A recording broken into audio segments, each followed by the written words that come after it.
Hello, how you doing? It's your buddy Phil here, talking about project management. Welcome to PMP Exam Drive Time. This is where we have a chilled out discussion about the PMBOK guide or some of the factors involved as you prepare for the PMP exam. So over the past number of days, I've been sharing with you oddities of the different process groups.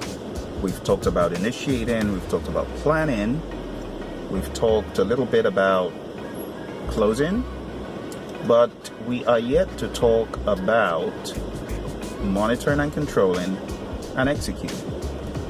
So I'm going with the easiest option, which is monitoring and controlling. And when I say oddities, I'm talking about peculiarities, things that are rather unique about that process group. So talking about monitoring and controlling, one unique thing is once you leave integration, everything pretty much follows a pattern. For example, outside of integration, all of the other processes that fall into monitoring and controlling all have work performance data as an input to them.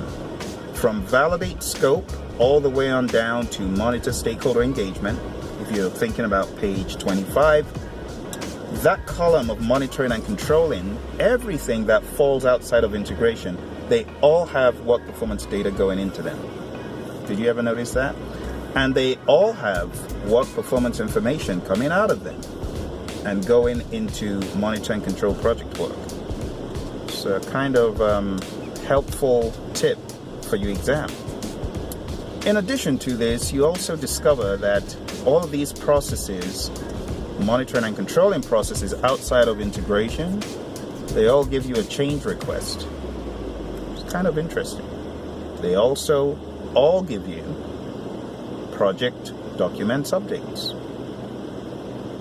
So if you take a look at all of them, you see this repetition: project documents updates, project documents updates, change requests.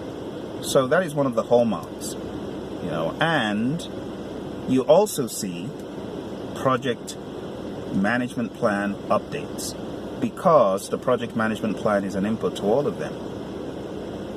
You see.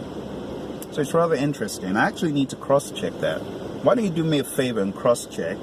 And if you find out that it's a little bit different, let me know. But I'm quite sure that the project management plan is updated potentially.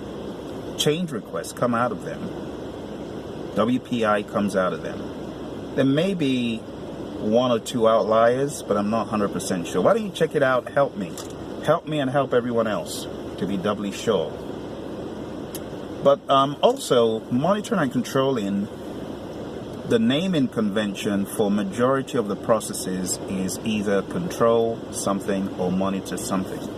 So it just follows that pattern. It makes it quite convenient to study, digest, get it down to a rhythm.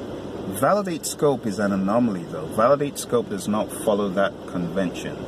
And talking about those in integration, like perform integrated change control and close project or phase, those do not follow that convention.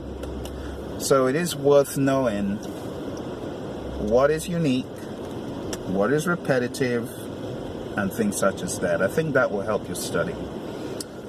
Also, monitoring and controlling is where we've got a lot of metrics being used, a lot of measurements being taken because your project is live, and we don't take measurements in executing as a process group. Now, of course, there's overlap. Executing is going on while monitoring and controlling is going on.